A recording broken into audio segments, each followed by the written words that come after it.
আইপিএলে নিলামের আগেই জ্বলে উঠলেন কাটা মাস্টার মুস্তাফিজুর রহমান। প্রথম দুই ম্যাচে দুর্দান্ত বোলিংয়ের পর সবশেষ ম্যাচে খাপছাড়া বোলিং করা ফিস এদিন যেন ছন্দ ফিরে পেলেন।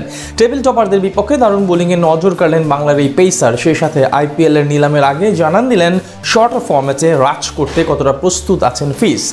আইএল টি20তে মুস্তাফিজের বোলিং জাদুর বাকি গল্পটা জানবো প্রতিবেদন। প্রথম 3 ম্যাচে 5 উইকেট নিয়ে আইএল টি20 লিগে বেশ ভালোই নাম কামিয়ে ফেলেছেন মুস্তাফিজুর রহমান। আজ টানা চতুর্থ ম্যাচেও দুবাই ক্যাপিটালসের একাদশের জায়গা পান বামহাতি এই টাইগার পেসার। এদিন শক্তিশালী ডেজার্ট ভাইপার্সের বিপক্ষে টস হেরে আগে ব্যাট করতে নামে তার দল। আজ লিউসদি প্লয়ের সাথে ওপেন করতে আসেন গত রাতে 99 রানের ইনিংস খেলা শায়ান জাহাঙ্গীর। তবে তেমন সুবিধা করতে পারেননি এই ব্যাটার। তৃতীয় ওভারে নাসিম শাহর শিকার বনে 7 বলে 7 রান করে সাজঘরে ফিরেন তিনি। ওয়ান ডাউনে নামা আফগান অলরাউন্ডার গোলবাদিন নাইবকে সাথে নিয়ে কিছুটা চালিয়ে খেলার চেষ্টা করেন লিউসদি প্লয়। পাওয়ার প্লেতে কেবল 35 রান তোলে দুবাই ক্যাপিটালস।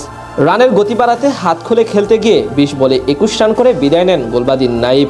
প্রথম 10 ওভারে তাদের রান রেট ছিল মাত্র 6.80।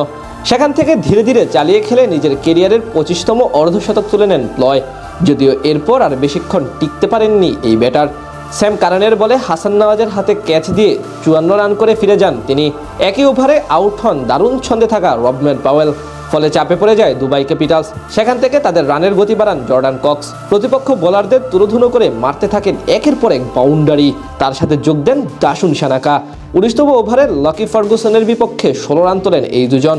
শেষ পর্যন্ত জর্ডান কক্সের 30 বলে 49 এবং সানাকার 18 বলে 29 রানে ভর করে 166 রানের লড়াকু পুঁজি পায় ফিসদের দুবাই ক্যাপিটালস।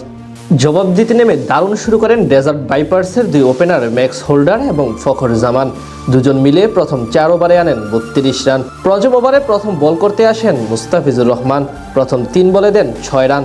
তবে চতুর্থ বলে তার অফ স্টাম্পের বাইরের স্লোয়ার বাউন্সার কিপারের মাথার উপর দিয়ে খেলতে গিয়ে শায়ান জাহাঙ্গীরের হাতে ক্যাচ দেন 12 বলে 14 রান করা ফখর জামান। পাওয়ার প্লেতে 50 রান তোলে ডেজার্ট। সপ্তম ওভারে বল করতে এসে দারুণ খেলতে থাকা ম্যাক্স হোল্ডারকে আউট করে মাত্র 4 রান দিয়ে যান হায়দার আলী।